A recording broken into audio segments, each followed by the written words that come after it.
Well, my name is Mark, and I want to change the way you think about calories.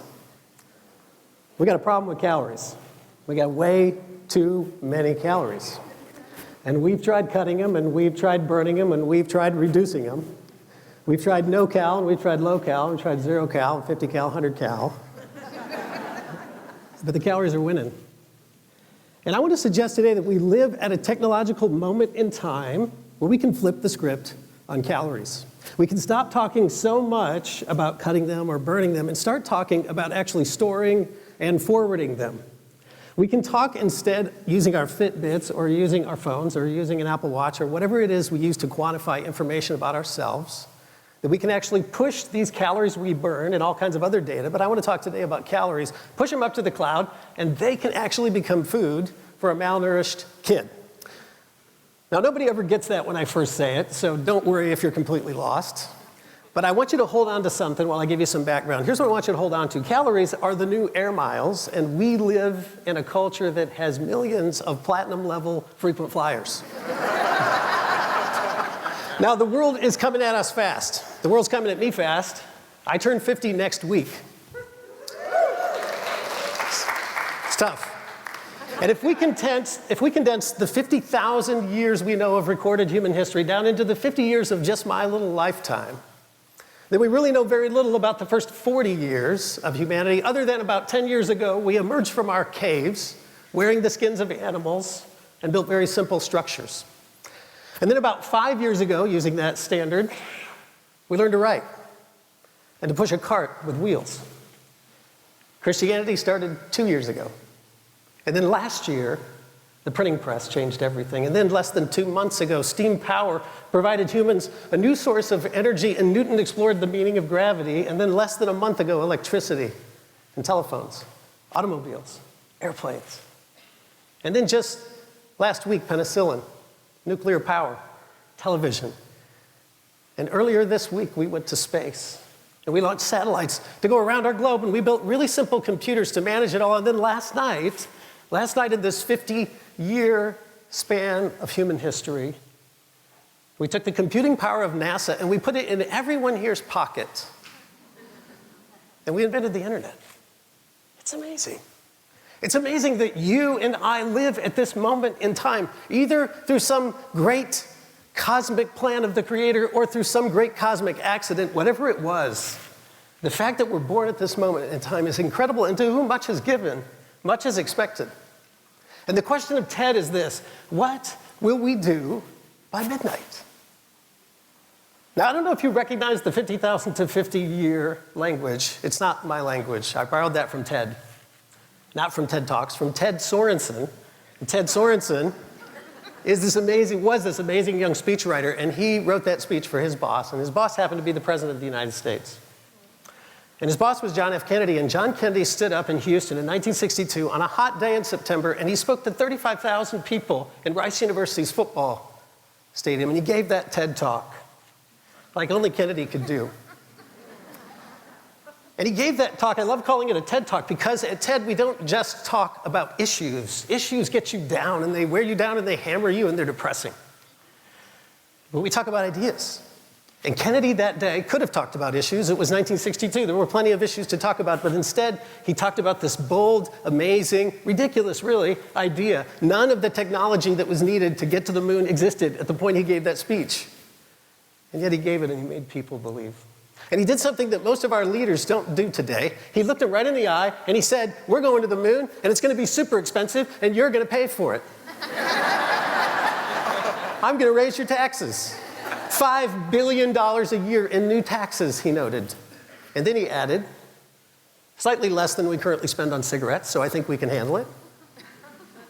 It's $40 billion in today's dollars.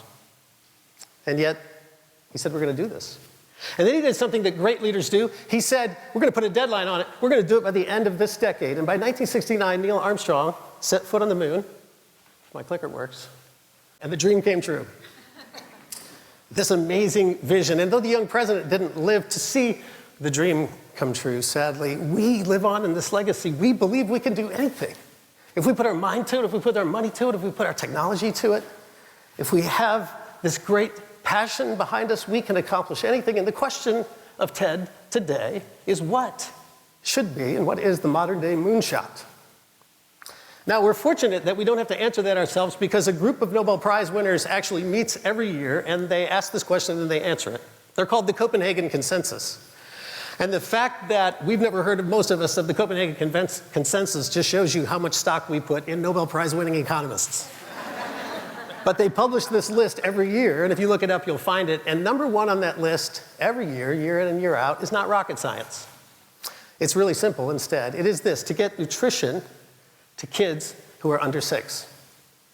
Now, they say this for a couple reasons. The first reason is because it's a global tragedy. A child dies from malnutrition every 8 seconds. It's more than malaria, it's more than AIDS, it's more than TB, it's more than all of those combined. It is the equivalent of a jumbo jet crashing every hour of every day. And yet, no one goes looking for those jets. And so these economists say, we have a moral obligation to do this. We should do this. It's the right thing to do, and we can do it. But they don't stop there because they're economists. They put on their green eye shades, and I'm sure since we're in Charlotte, there's plenty of green eye shades in the room. And they say, we should not only do it because it's the right thing, we should do it because it's the smart thing. And they note all kinds of studies, one being a World Bank study about Uganda. I lived in Uganda for nearly 10 years, so I'm particularly interested in that Uganda loses nearly $1 billion a year to their GDP simply because there's a failure to focus on under 6 nutrition. Their kids go out without their brains fully developed, and it hurts their entire economy. And that same study from the World Food Program and the World Bank is repeated over and over again. It's true of Nigeria, it's true of Malawi, it's true of Ethiopia, it's true of Guatemala. It keeps on going.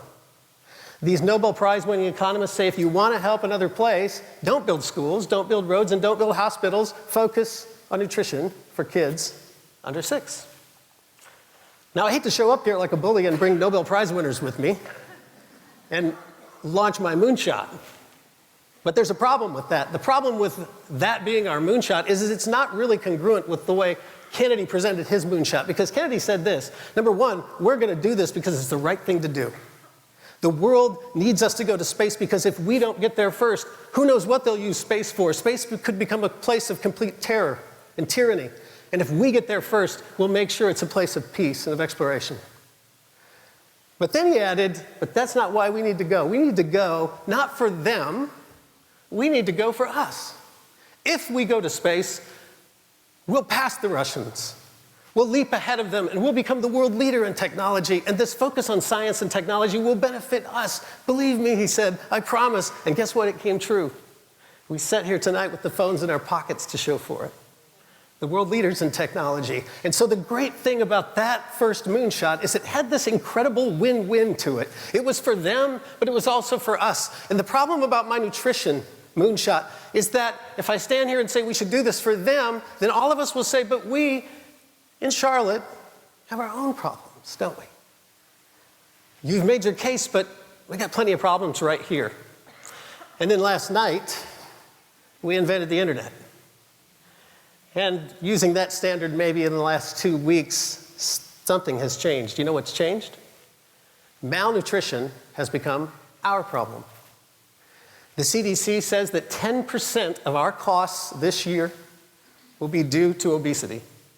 Heart disease, diabetes.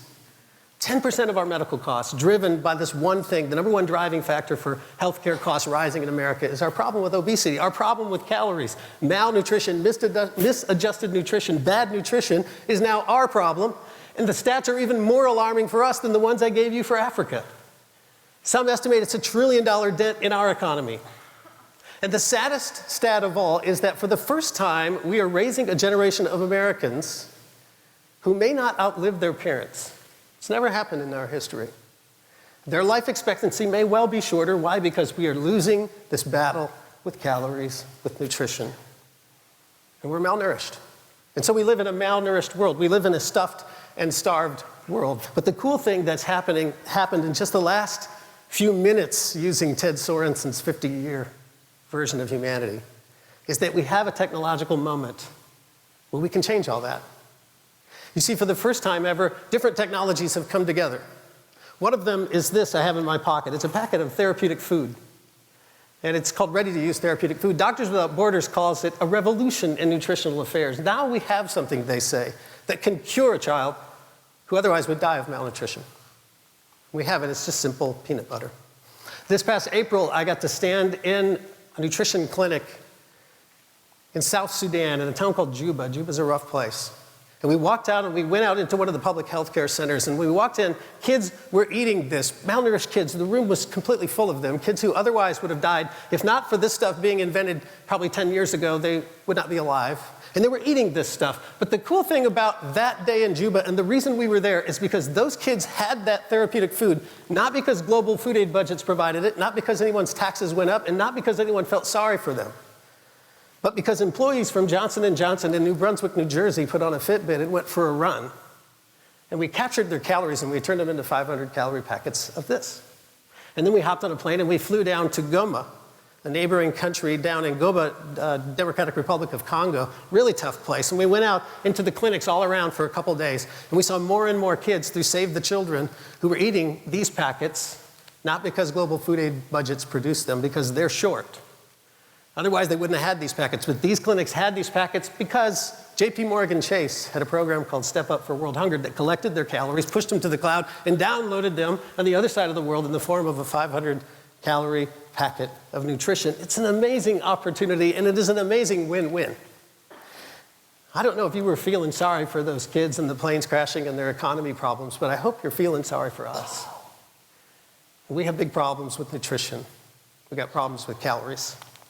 And rather than just watch them float away, we can actually grab them and capture them and push them and send them. And for this 15 minutes of history, we might call it the cloud, but that may go away and Fitbits may go away, but guess what's not going away? Data, and data being very valuable. And this sort of data turned into something like calories for kids could actually end severe acute malnutrition. And so here I stand. I am humanity. We are 50. And I may not have accomplished much with my first 40 years other than crawling out of my cave, but the last couple of years have been incredible. And the last couple of weeks, phenomenal. And last night, we developed a chance to end our lifelong battle with malnutrition. And if that young Neil Armstrong could look back from space and see the spinning marble off in space, he would notice something a little different today than he would have in 1969. He might notice that that little ball isn't spinning quite right these days because it has all the weight on one side. And one thing we've learned on the playground is that a ball with all the weight on one side isn't going to spin quite right. And maybe Neil Armstrong would say to us from his spacewalk, maybe he would say, go for a walk. Go for a hike. Go for a run. And the life you save may well be your own, but it will also be that of a precious child on the other side of the world. And the economy you transform may well be Malawi's, but it could also be yours. And he might say, take that step. And it may just be one small step for you, but it could be one giant leap for mankind. Thank you.